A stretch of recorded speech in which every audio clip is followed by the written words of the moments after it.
ओम शांति। प्रातः मुरली आज 13/5/2020 की है।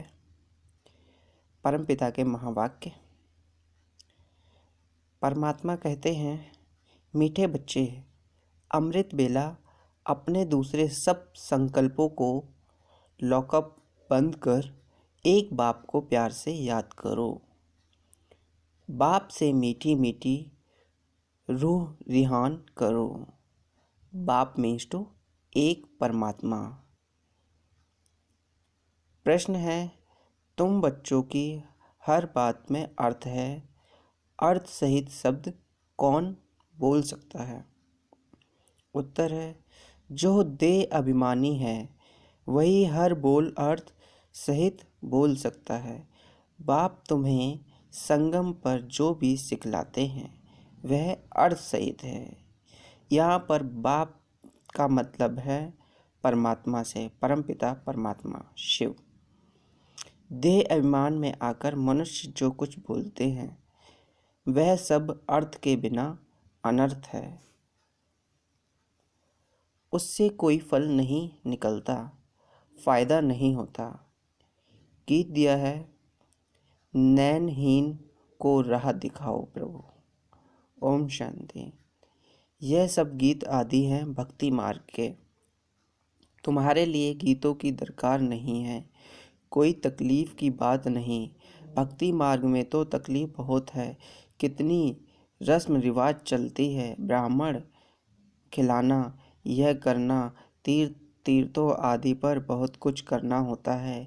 यहाँ आकर सब तकलीफ़ों से छुड़ा देते हैं।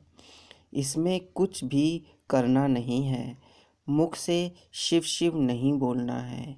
यह कायदे मुजीब नहीं है।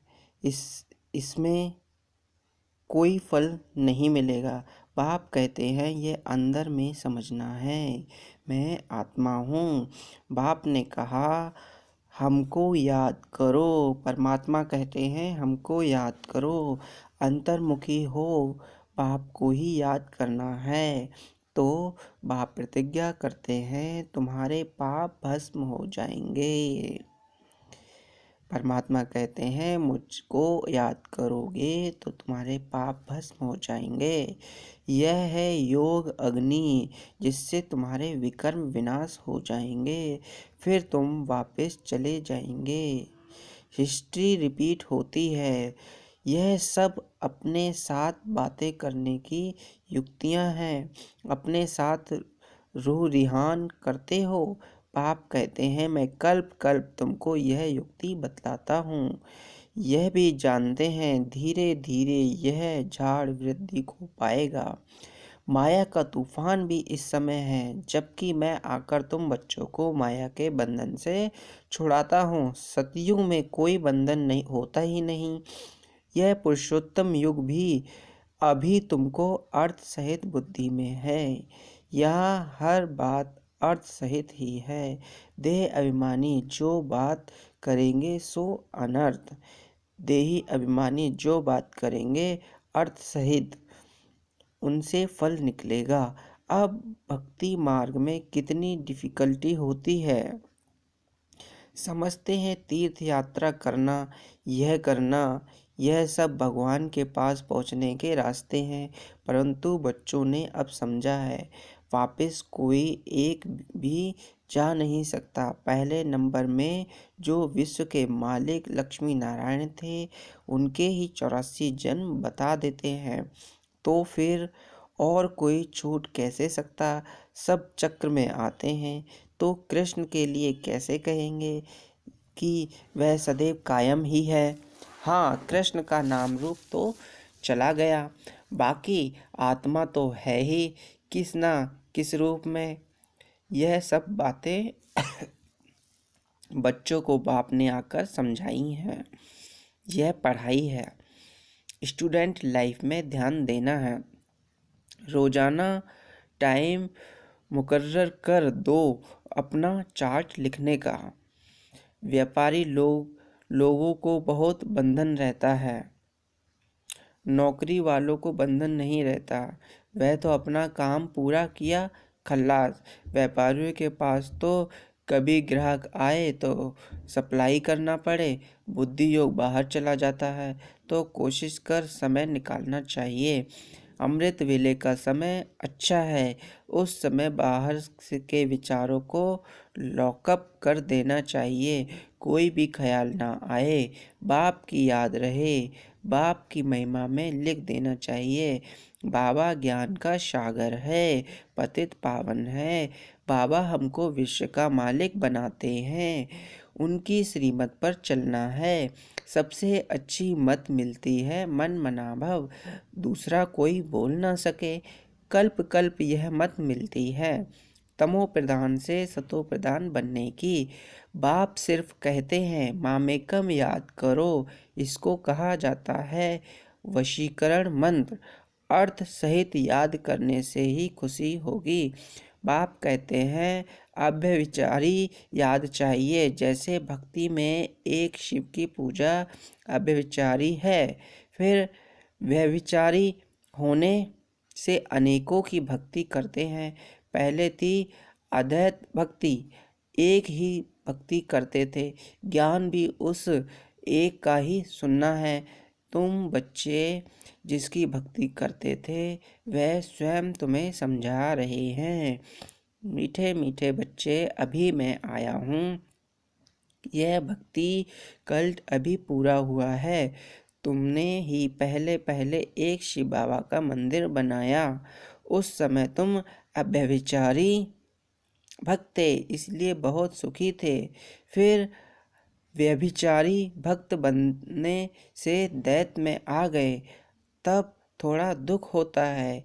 एक बाप तो सबको सुख देने वाला है ना। बाप कहते हैं मैं आकर तुम बच्चों को मंत्र देता हूँ। मंत्र भी एक का ही सुनो, यहाँ देधारी कोई भी नहीं। तुम आते ही हो बाप दादा के पास, शिव बाबा से ऊंच कोई नहीं। याद ही सब उसको करते हैं। भारत ही स्वर्ग था, लक्ष्मी नारायण का राज्य था, उनको ऐसा किसने बनाया जिसकी तुम फिर पूजा करते हो। किसको पता नहीं महालक्ष्मी कौन है। महालक्ष्मी का आगे जन्म कौन सा था, तुम बच्चे जानते हो, वह है जगत अम्बा। तुम सब माताएं हो, वंदे मातरम। सारे जगत पर ही तुम अपना दाव जमाती हो। भारत माता कोई एक का नाम नहीं। तुम सब शिव से शक्ति लेते हो, योग बल से। शक्ति लेने में माया इंटरफेयर करती है। युद्ध में कोई अंगूरी लगाते हैं तो बहादुर हो लड़ना चाहिए, ऐसे नहीं कोई ने अंगूरी लगाई और तुम फंस पड़ो। यह है ही माया की युद्ध, बाकी कोई कौरव और पांडवों की युद्ध है नहीं, उनकी तो आपस में युद्ध है। मनुष्य जब लड़ते हैं तो 1-2 गज जमीन के लिए गला काट देते हैं। बाप आकर समझाते हैं यह सब ड्रामा बना हुआ है, राम राज्य रावण राज्य। अभी तुम बच्चों को यह ज्ञान है कि हम राम राज्य में जाएंगे, जहाँ अथाह सुख है, नाम ही है सुखधाम, वहाँ दुख का नाम निशान नहीं होता।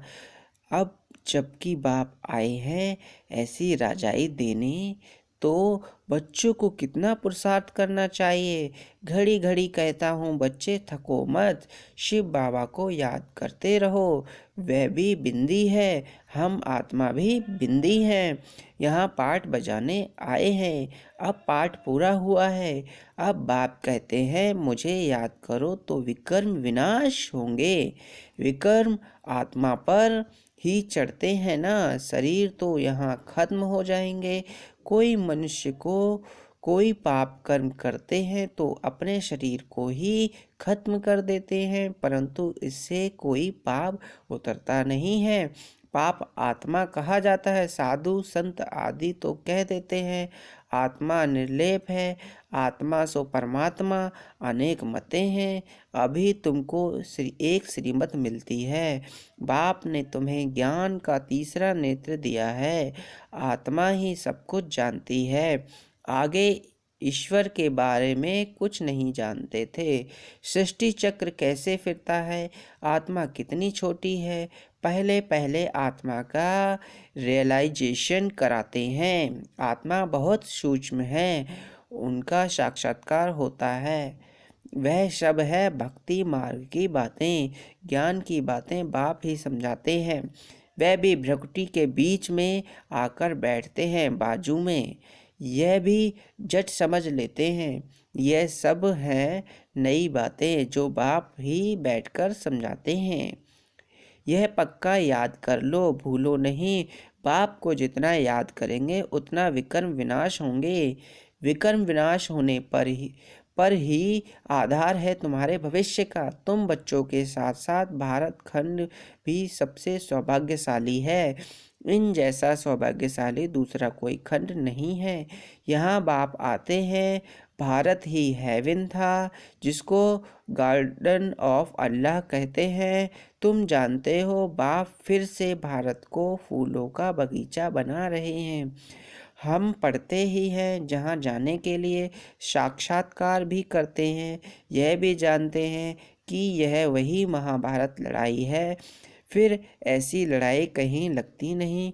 तुम बच्चों के लिए नई दुनिया भी जरूर चाहिए। नई दुनिया थी ना, भारत स्वर्ग था। 5000 वर्ष हुए, लाखों वर्ष की तो बात ही नहीं। लाखों वर्ष होते तो मनुष्य अनगिनत हो जाएं। यह भी कोई की बुद्धि में नहीं बैठता कि इतना हो कैसे सकता, जबकि इतनी आदमशुमारी नहीं है। अभी तुम समझते हो, आज से 5000 वर्ष पहले हम विश्व पर राज करते थे और खंड नहीं थे। वह होते हैं बाद में। तुम बच्चों की बुद्धि में यह सब बातें हैं और किसकी बुद्धि में बिल्कुल नहीं है। थोड़ा भी इशारा दो तो समझ जाएं। बात तो बरोबर है। हमारे पहले जरूर कोई धर्म था। अभी तुम समझा सकते हो कि एक आदि सनातन देवी धर्म था, वह प्राय लोप हो गया है। कोई अपने को देवता धर्म कह नहीं सकते। समझते ही नहीं कि हम आदि सनातन देवी देवता धर्म के थे। फिर वह धर्म कहाँ गया, हिंदू धर्म कहाँ से आया, कोई का भी इन बातों में चिंतन नहीं चलता। तुम बच्चे समझा सकते हो। बाप तो है ज्ञान का सागर, ज्ञान की अथॉरिटी, तो जरूर आकर ज्ञान सुनाया होगा। ज्ञान से ही सद्गति होती है, इसमें प्रेरणा की बात नहीं। बाप कहते हैं, जैसे अब आए हो वैसे कल्प कल्प आता हूँ। कल्प बाद भी आकर फिर सब बच्चों से मिलेंगे। तुम भी ऐसे चक्र लगाते हो, राज्य लेते हो फिर गवाते हो। यह बेहद का नाटक है। तुम सभी एक्टर्स हो। आत्मा एक्टर्स होकर क्रिएटर डायरेक्टर मुख्य एक्ट को ना जाने तो वह क्या काम की। तुम बच्चे जानते हो कैसे आत्मा शरीर धारण करती है और फिर पार्ट बजाती है और फिर वापस जाना है। अब इस पुरानी दुनिया का अंत है। कितनी सहज बात है, तुम बच्चे ही जानते हो। बाप कैसे गुप्त बैठे हैं। गोदरी में करतार देखो। अब देखा कहें या जाना कहें, बात एक ही है। आत्मा को देख सकते हैं परंतु उससे कोई फायदा नहीं। कोई को समझ में आ ना सके। नोधा भक्ति में बहुत साक्षात्कार करते हैं। आगे तुम बच्चे भी कितने साक्षात्कार करते थे, बहुत प्रोग्राम करते थे। फिर पिछाड़ी में यह खेलपान तुम देखेंगे। अब तो बाप कहते हैं, पढ़कर होशियार हो जाओ। अगर नहीं पढ़ेंगे तो फिर जब रिजल्ट निकलेगा तो मुंह नीचे हो जाएगा। फिर समझेंगे हमने कितना समय वेस्ट किया। जितना जितना परमात्मा की याद में रहेंगे, याद में बल से पाप मिट जाएंगे। जितना परमात्मा की याद में रहेंगे उतना खुशी का पारा चढ़ेगा। मनुष्य को यह पता नहीं कि भगवान को क्यों याद किया जाता है। कहते भी हैं तुम माता तुम ही पिता, अर्थ नहीं जानते। अभी तुम जानते हो, शिव के चित्र पर समझा सकते हो। यह ज्ञान का सागर है, पतित से पावन बनाने वाले हैं, उनको याद करो। बच्चे जानते हैं वही परमात्मा आया है सुख घनेरे का रास्ता बताने। यह पढ़ाई है, इसमें जो जितना पुरुषार्थ करेंगे उतना ऊंच पद मिलेगा। यह कोई साधु संत आदि नहीं जिसकी गद्दी चली आई हो। यह तो शिव बाबा की गद्दी है, एक शिव परमात्मा की, जिसे अल्लाह गॉड कहते हैं। ऐसे नहीं यह जाएगा तो कोई गद्दी पर बैठेगा, ऐसा कुछ भी नहीं। बाप तो सबको साथ ले जाएंगे। कई बच्चे व्यर्थ ख्यालातों में अपना समय वेस्ट कर देते हैं। सोचते हैं खूब धन इकट्ठा करें, पुत्र पोत्रे खाएंगे, बाद में काम आएगा, बैंक लॉकर में जमा करें, बाल बच्चे खाते रहेंगे। परंतु किसको भी गवर्नमेंट छोड़ेगी नहीं, इसलिए उसका जास्ती ख्याल ना कर अपनी भविष्य कमाई में लग जाना चाहिए। अब बच्चों को पुरुषार्थ करना चाहिए, ऐसे नहीं कि ड्रामा में होगा तो करेंगे। पुरुषार्थ बगैर खाना भी नहीं मिलता, परंतु किसकी तकदीर में नहीं है तो फिर ऐसे कैसे ख्यालात आ जाते हैं। तकदीर में ही नहीं तो फिर ईश्वरीय तदबीर भी क्या करेंगे। जिनकी तकदीर में है वह अच्छी रीति धारण करते और कराते हैं। बाप तुम्हारा टीचर है, एक शिव परमात्मा तुम्हारा टीचर है, गुरु भी है, तो उनको याद करना चाहिए। सबसे प्रिय बाप टीचर और गुरु ही होते हैं, उनको तो याद करना चाहिए। बाप युक्तियाँ तो बहुत बतलाते हैं, तुम साधु आदि को भी निमंत्रण दे सकते हो। अच्छा, मीठे मीठे सिकी लदे बच्चों प्रति माता पिता बाप दादा का याद प्यार और गुड मॉर्निंग। रूहानी बाप की रूहानी बच्चों को नमस्ते। हम रूहानी बच्चों की रूहानी बाप दादा को नमस्ते नमस्ते नमस्ते। और सभी रूहानी बच्चों को थैंक यू बाप की मुरली सुनने के लिए। धारणा का मुख्य सार है, पुरुषार्थ कर अपनी भविष्य कमाई में लग जाओ।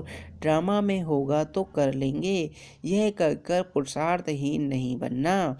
सारे दिन में जो भी पाप होते हैं यह किसी को दुख देते हैं तो नोट करना है, सच्चाई से बाप को सुनाना है। साफ दिल बन एक परमात्मा की याद से सब हिसाब चुक्त करने हैं। वरदान दिया है परमात्मा ने, हर संकल्प का कर्म को श्रेष्ठ और सफल बनाने वाले ज्ञान स्वरूप समझदार भव। जो ज्ञान स्वरूप समझदार बनकर कोई भी संकल्प व कर्म करते हैं वे सफलता मूर्त बनते हैं। इसी का यादगार भक्ति मार्ग में कार्य प्रारंभ करते समय स्वास्तिका निकालते हैं, वह गणेश को नमन करते हैं। यह स्वास्तिका स्व स्थिति में स्थित होने और गणेश नॉलेजफुल स्थिति का सूचक है। आप बच्चे जब स्वयं नॉलेजफुल बन हर संकल्प व कर्म करते हो तो सहज सफलतापूर्ण का अनुभव होता है। स्लोगन दिया है, ब्राह्मण जीवन की विशेषता है, ब्राह्मण जीवन की विशेषता है खुशी, इसलिए खुशी दान करते चलो। ओम शांति। सभी भाई बहनों का बहुत बहुत शुक्रिया, बहुत बहुत धन्यवाद मुरली को सुनने के लिए। अपने जीवन में अच्छे गुणों को धारण करें। ओम शांति।